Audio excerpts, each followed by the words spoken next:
So கல்வி இன்றைக்கு வந்து நம்ம பார்க்கலாம், நிறைய பேர் கோ எஜுகேஷன் பள்ளியில படிக்க வைக்கிறாங்க இல்லைங்களா? So boys school, girls school இருக்கிறது சிறந்தது கோ எஜுகேஷனை விட. ஏனென்றால் குறிப்பாக இந்த நவீன காலத்தில், ஏனென்றால் ஃபித்னா அதிகமாக பரவலாய் போய் கிடக்குது. ஸோ இஸ்லாமிய அறிஞர்கள் வந்து இந்த பாலின கலப்பு, இந்த ஃப்ரீ மிக்சிங் ஃபித்னாவை உருவாக்கலாம் என்று சொல்றாங்க. ஒரு 20 ஆபத்துகள் நம்ம பார்க்க போறோங்க. முதலாவது ஹயா, இந்த வெட்க உணர்வு குறைஞ்சிடும். எளிதில் வந்து பேசி பழக ஆரம்பிச்சிருவாங்க. ஆண் பெண் ஃப்ரீ மிக்சிங் அதிகரிக்கும் போது. மேலும் பார்வையை தாழ்த்தாமல் கண்ணால் செய்யக்கூடிய பாவங்கள் அதிகரிக்கும் இல்லைங்களா? ஸோ எல்லாருமே ஸ்கூல் டேஸ்ல இருந்திருப்போம், நமக்கு தெரியும். அடுத்து அவசியம் இல்லாத நட்பு, காதல் உறவுகள் இதெல்லாம் உருவாகும். அழகு மற்றும் உடையில போட்டி ஏற்படும். மேலும் கல்வியில கவனம் குறைஞ்சிடும். ஆக்சுவலா பெண்கள் தான் அதிக மதிப்பெண்கள் எடுப்பாங்க, ஆண்கள் எப்பவுமே கம்மி மார்க்ஸ் தான் எடுப்பாங்க.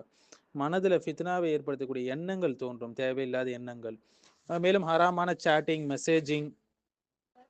மெசேஜிங், இன்ஸ்டாகிராம் இது எல்லாமே வந்துடும். இஸ்லாமிய மரியாதை குறைஞ்சிடும். பாலின கவர்ச்சி வந்து அந்த சூழல் வந்து அவங்கள நிறைய பாவமான விஷயங்களை செய்ய வைக்கும். நபிஸ்லா இஸ்லாம் சொன்ன அந்த ஹிஜாபுடைய நோக்கம் பலவீனம் ஆயிடும். மாணவர்களுடைய குணநலன்களில் பாதிப்பு ஏற்படும்.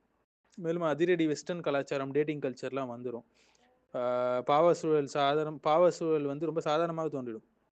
ஸோ சிறு வயதிலே காதல் கலாச்சாரம் இதெல்லாம் வரும். பெண்களுக்கு பாதுகாப்பு பிரச்சனையாக ஆகும். ஆண் பெண்ணுக்கான எல்லைகள் மங்கிவிடும். இஸ்லாமிய தர்பியா, அது நல்ல வளர்ப்பு குறைந்து விடும்.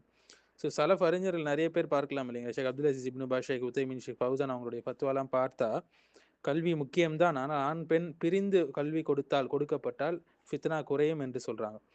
தனி இஸ்லாமிய பள்ளி இல்லாத போது கட்டுப்பாடுகள் இருந்துச்சுன்னா, ஹிஜாப் கடைபிடிக்கிற மாதிரி இருந்துச்சுன்னா, ஃபித்னாவை தவிர்க்கிற மாதிரி இருந்துச்சுன்னா, அப்போ கோ எஜுகேஷன் அனுமதி அளிக்கலாம் என்று சில நவீன கால அறிஞர்கள் சொல்றாங்க. ஆனா பெரும்பாலும் தவிர்த்துக்கத்தான் நல்லது. பாய்ஸ்னா பாய்ஸ் ஸ்கூல், கேர்ள்ஸ்னா கேர்ள்ஸ் ஸ்கூல் தான் சிறந்தது. கல்வி ரொம்ப முக்கியம் இந்த காலத்துல. ஆனால் பாலின ஃப்ரீ மிக்சிங் வந்து ஃபித்னாவை ஏற்படுத்தக்கூடும் என்பதால் எச்சரிக்கையாக உலமாக்கள் வந்து முன்கூட்டியே நமக்கு சொல்லி கொடுக்குறாங்க.